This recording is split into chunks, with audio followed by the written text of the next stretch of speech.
During American involvement in the Vietnam War, 57,000 men lost their lives. Over 100,000 wounded were rescued.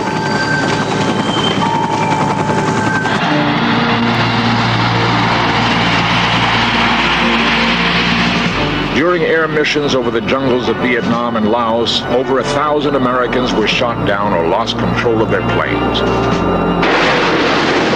Their fellow officers were the last to see them alive.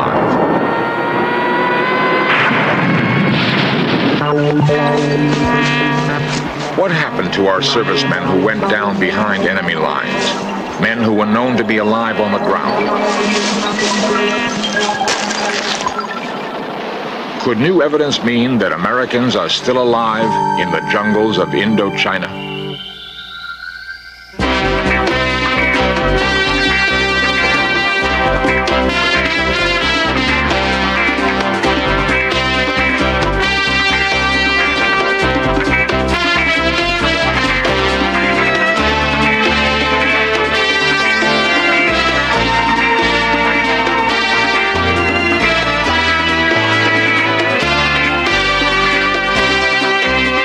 This series presents information based in part on theory and conjecture.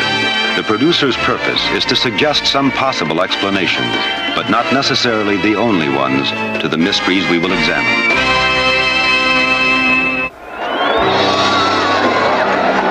Spring 1973, Operation Homecoming. American servicemen were coming home.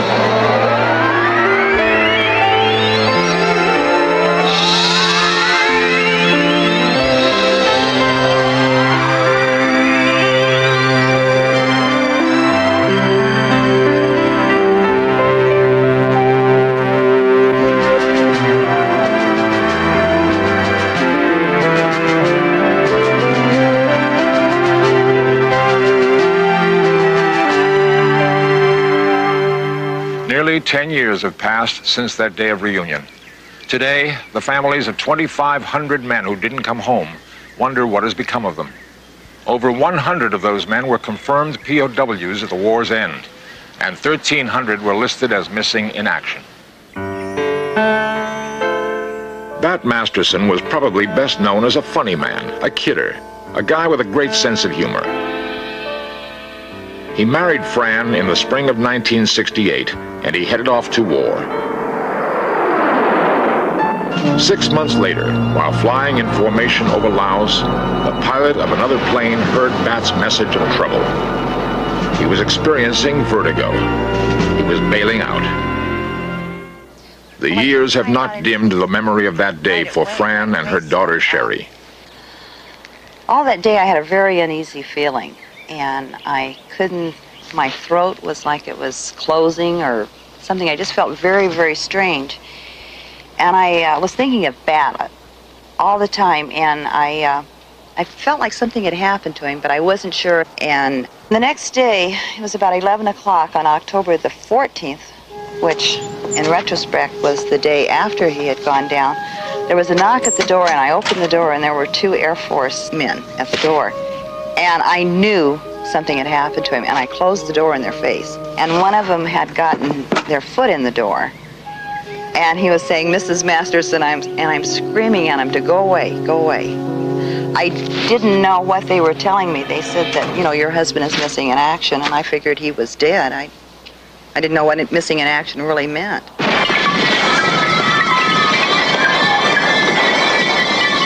Colonel Bat Masterson was a professional soldier, a highly skilled officer trained to elude capture. He and his fellow Air Force officers were prepared to do whatever became necessary to survive in the jungles and make their way to safety. Whatever happened in those hours or days in the jungle may never be known. Did Bat Masterson disappear? Was he captured? Or were he and the other 1,300 MIAs simply forgotten in the excitement of the war's end? Paris, 1973. Vietnam peace talks show progress. On January 27th, Secretary of State Henry Kissinger brings an official end to American involvement in Vietnam. The years of bloodshed end with a handshake. Peace is declared. And tonight, the day we have all worked and prayed for has finally come. For the first time in 12 years, no American military forces are in Vietnam. All of our American POWs are on their way home.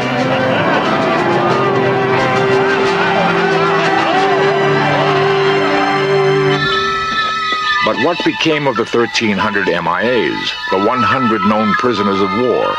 Were they left behind enemy lines? I believe there are men alive. I know there are men alive. Whether one of them's my husband or not, I don't know that, of course. Marion Volman was 13 when she met Charles Shelton, 18 when she married him. They raised a family and traveled from one air base to another. When Captain Shelton was captured in 1965, 5 children waited for his return home. I circled the White House in a camper for a week, telling the public that the prisoners, not all the prisoners, came home. And I have been fighting with the United States government and appealing to the American public to do something to get accounting for these men. Other wives and family members demanded answers. Family members like John Shelton, who was 9 years old when his father was taken prisoner. I don't feel like the government has done all it can do, and I am bitter because I think that there are lies going on. I think that there are things that aren't being said, and I think they're trying to cover up. It was very difficult to get an accounting for our missing people. It wasn't because the United States government was cold, was uncaring, or didn't want to in any way get an accounting for the missing. It was just that it was exceedingly difficult to get any cooperation from the other side. Colonel John Furr spent 7 years in a Vietnamese prison camp. Today, he's the principal advisor for the Office of POW MIA Affairs. From my viewpoint, it's a frustrating situation that demands positiveness and a degree of optimism that one of these days we'll get cooperation from the Vietnamese to account for our missing. Today, all but 13 of the 1,300 MIAs have been reclassified as presumed dead. Where is Captain Charles E. Shelton, who remains the last officially recognized prisoner of war?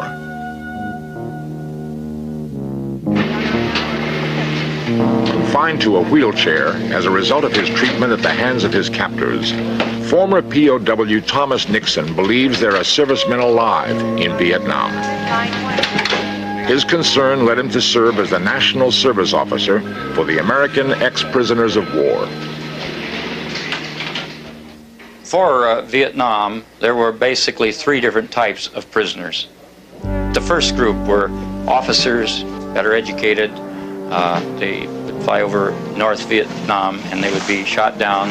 They would often be put in solitary confinement. Their only avenue of escape from the torture of being alone for long periods of time, as much as 7 years, was to use mind games, think about their loved ones, to work out complex puzzles, to stare at the wall and decide that they were looking at a moving picture, all kinds of things. They all have a different story. The second group were those who were captured by the North Vietnam regulars. They often took these prisoners and marched them to camps in North Vietnam. And the third group were those who were captured by the so-called Viet Cong, and they lived in the jungles and they lived on whatever food they could get. And the greatest tragedy was that they were never stabilized in a camp till near the end of the war or conflict. Air Force Colonel Leo Thorsness, captured on April 30th, 1967, released 1973. We tried for 6 years, as did they, to figure each other out, to outguess each other, to think like each other thought. And I think we got closer, but we never really understood the other side. We would go to different camps, and we got to know the camps. And every few months or a year, they'd move you. And it would take you maybe a a week, a month, a year, several months at least, to find some identification of who'd been in that cell before you. Maybe there was a little window way up top, and the season changed enough for the sun to light up a different section of the wall, and you'd find a faint name or initials and dates and so on. It'd be one of us, of that list we memorized of who we knew alive in the system. It seems difficult to believe that men could have survived the conditions of POW life after so many years.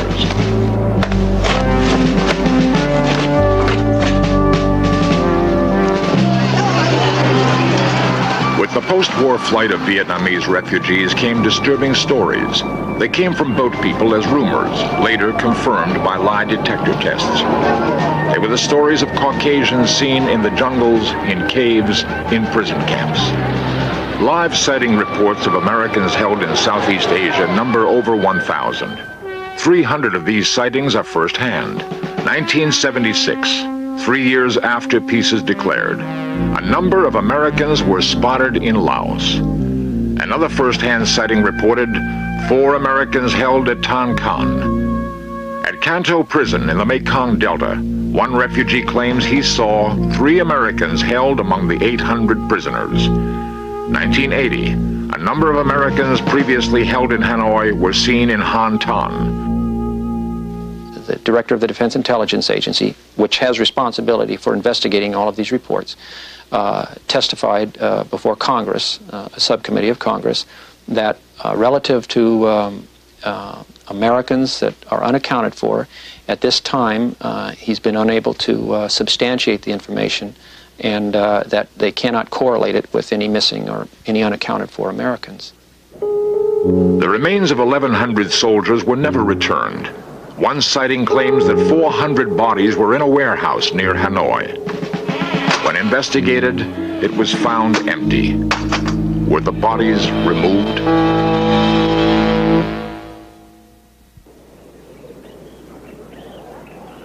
Vietnam, nearly 10 years after the war's end.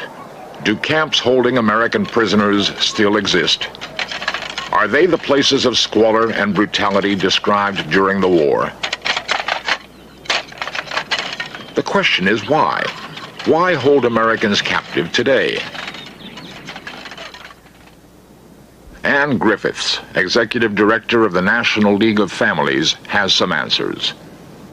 Well, they've made it pretty clear that they want several things from our government. They would like very much to have normalized relations with our government, which would also then result in lifting of the trade embargo, which would improve their economic situation measurably, would allow greater distribution of humanitarian assistance to people in Vietnam. They would also like for the United States to intercede with the People's Republic of China to help ward off what they perceive as a continuing and ongoing threat from the Chinese, and which has evidenced itself over and over since 1979. Prisoners could still be there because they are labor. Feeding them is no great problem because they feed them just enough to keep them alive to do the work. And so they are suffering from malnutrition. Doesn't make that much difference. They're not getting medical care. They're just being worked. The Defense Department remains skeptical, and if the reports are true, rescue seems impossible. When you deal with other countries, you're talking about sovereign nations, and the State Department, of course, can address this much better than I can, but you just can't crank up and go into somebody else's backyard. It's just not done. 1978. One man claims the government asked him to look into the matter. Bo Greitz, a highly decorated Special Forces commander. When this thing first came up, I was as shocked as anyone could have been. I had assumed that in 1973, with the Accords, all the prisoners were returned. That's what the president said. I bought it. I was satisfied with it. I didn't put this bracelet on. And when I was directed to look into this matter, I was shocked to find that, in fact, our servicemen are still there. Those servicemen have kept the faith in this country, in God, and I hope in the Special Forces, because we're going to be the ones to liberate them when the time comes.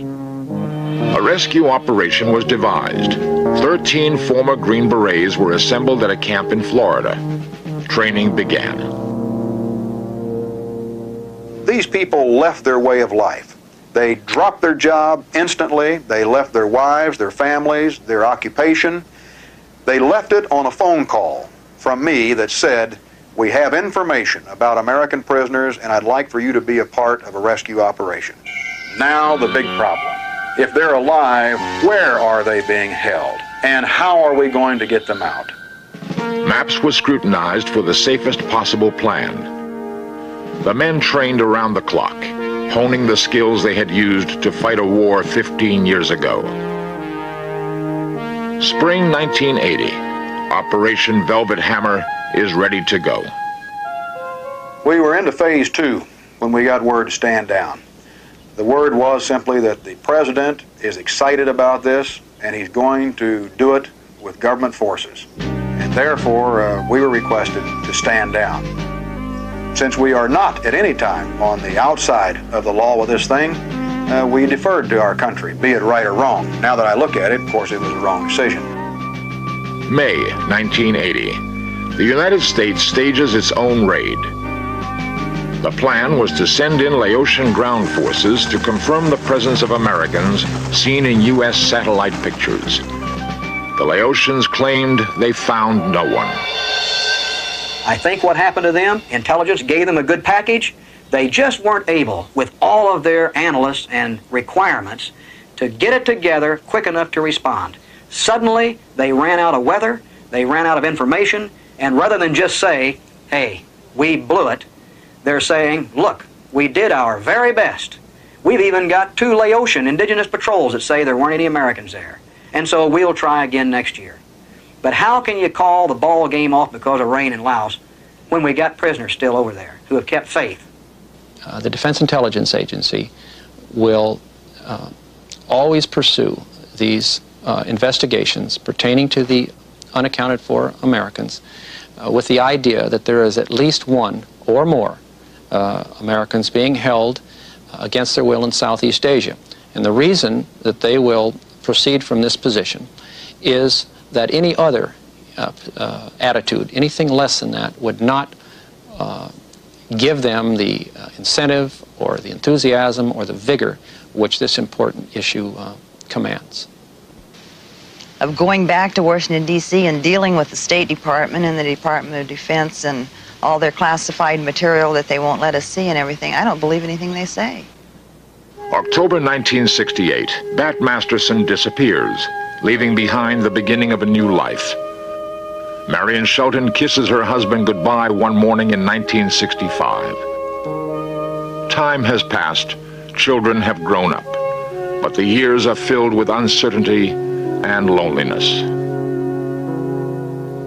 I think all of us who are prisoners, I can only speak for myself for sure, but I think it's typical that I have an ambivalent feeling of wanting to do more to solve this problem, to prove it or not prove it, and if there are some there, to get them home. The other side of it is, it was a tough grind while we were there for all of us, and now we're home, and we have a family, or we want to start our life over and kind of get that behind us. If I found out that Bat died yesterday, I would be very mad. I would be very irate. But if I found out that he died during the war, like when he went down, then it would be okay. But if he died useless, you know, like being killed or something like that, while the war was over, he was supposed to be here. He's not supposed to be there. And that would really upset me. Reasonably, I don't think he's going to come home. I dream about it. I think emotionally, I think he'll be home. I need him to be home. I dream about him coming home all the time. You know, everyone has the reoccurring, realistic dreams they always have, and that one still occurs.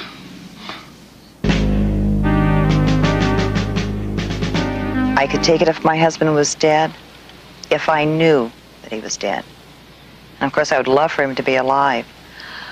Sometimes when I think of him being alive and coming back, I wonder just what he would think that he'd been abandoned all these years.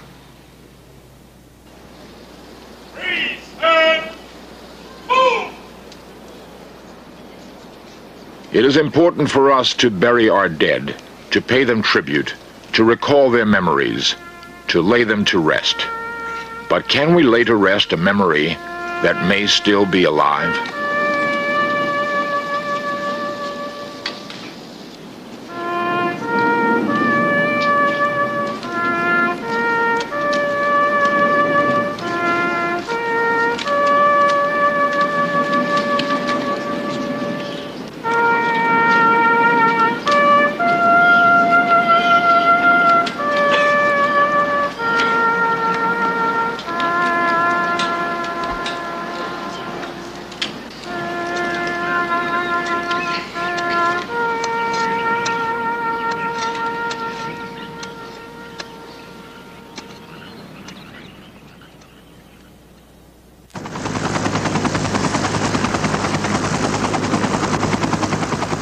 It is the 1980s. Vietnam seems years and miles away. But close to the hearts and minds of their loved ones is the fate of the 2,500 who never came home.